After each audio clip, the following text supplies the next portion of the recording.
초유의 사태를 하나 더 볼 텐데요. 바로 이 방송통신위원회 문제와 무관하지 않은 이진숙 방통위원장 후보자에 대한 인사청문회 이야기입니다. 원래 장관급도 이틀 이상을 안 하는 걸로 알려져 있습니다. 그렇죠, 구정차장님? 네. 그런데 지금 3일 했어요. 네. 일반적으로 인사청문회 할 때 이틀 하는 사람은 이제 국무총리가 사실상 유일합니다. 왜냐하면 이제 내각을 통솔해야 되는 일인지야 만인지상 어떻게 보면 이 내각의 총사령관격이기 때문에 이틀 동안 직무 수행과 도덕성에 대해서 철저하게 따져 묻습니다. 그런데 이제 이례적으로 물론 인사청문회법에 따르면 국회 상임위원회에서 의결을 통해서 인사청문 날짜를 정하도록 돼 있습니다.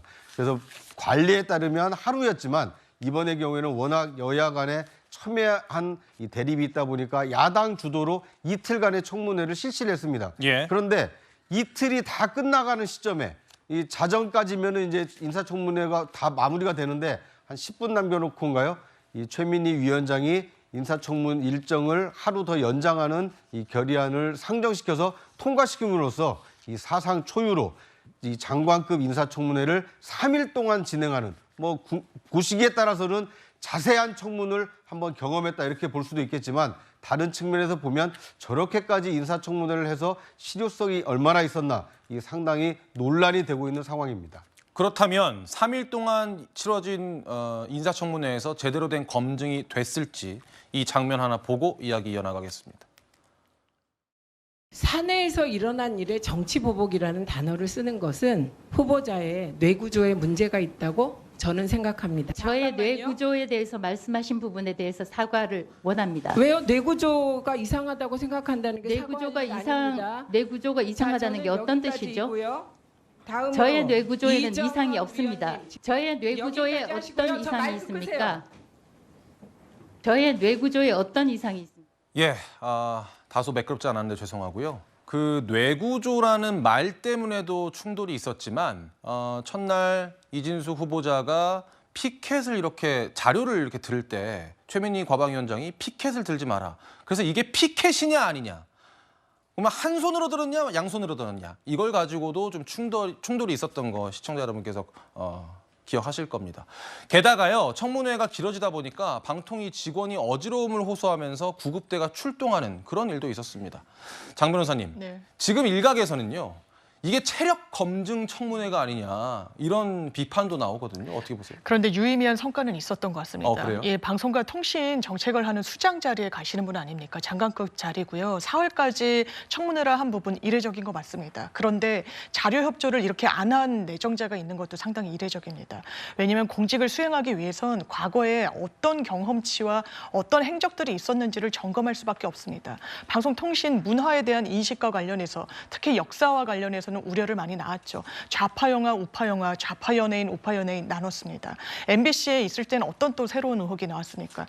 빵을 수백 개나 샀습니다. 증빙을 내라는 요구 거절했습니다. 이 부분과 관련해서 과연 공직을 수행할 의사와 능력이 있는 분인지, 그리고 추가로 MBC 내부의 제보자에 따르면 지방 MBC에 근무를 할 때 본인의 법인카드 굉장히 고가의 호텔에서 드실 수 있습니다. 영업을 위해서, 회사를 위해서라고 하면 분명히 허용되는 부분이 있죠. 그런데 실제로 본인이 MBC 사장에서 낙마를 한 뒤에 방문진 이사들, 왜냐하면 선임 권한과 관련한 밀접한 권리 행사를 할 수 있으니까요.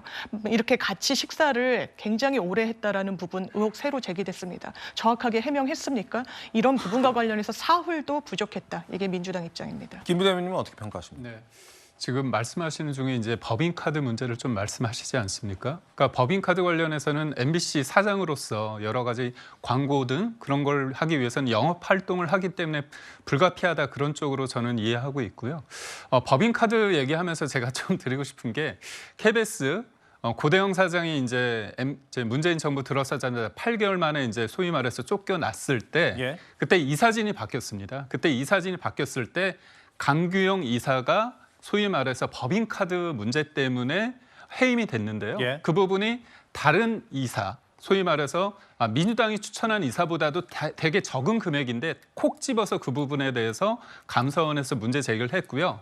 나중에 이 부분이 해임이 됐지만 나중에 소송을 통해서 해임 무효 소송에서 이겼습니다. 예. 그리고 고대영 사장 또한 해임 무효 소송에서 이겼거든요. 그러니까 제가 드리고 싶은 말씀은 뭐냐면 지금의 언론 노조가 이진숙 그 후보자를 바라보는 눈, 시선, 그리고 민주당이 바라볼 때는 이분은 절대 받을 수 없다고 보는 겁니다. 왜냐하면 우리의 생각과 이념이 대척점이 있기 때문이죠. 그렇지만 이거는 뭐냐면 이 부분에 어떤 삶이 부정되는 기자로서 종군 여기자로서 어떤 평가받고 나름대로의 어떤 경영진으로서의 역할이 그런 평가받는 부분은 다 배제한 상태에서 이 사람이 이념적으로 이상하고 일본 정부의 대변인이고 또 뇌 구조가 이상하다 그런 얘기까지 들었을 때 이게 과연 검증을 위한 것인지 아니면 이 사람은 답정 너 당신은 어차피 탄핵될 사람이고 우리가 받아들일 수 없는 사람이라는 어떤 프레임 속에서 바라보기 때문에 이거는 저는 망신주기 그 이상은 아니었다고 봅니다. 망신주기였다.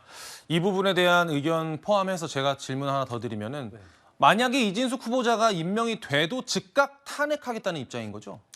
예, 이제 민주당으로서는 사실 그래도 최소한의 좀 시간은 좀 있어야겠죠. 탄핵에 위법적인 행동을 해야 되니까요.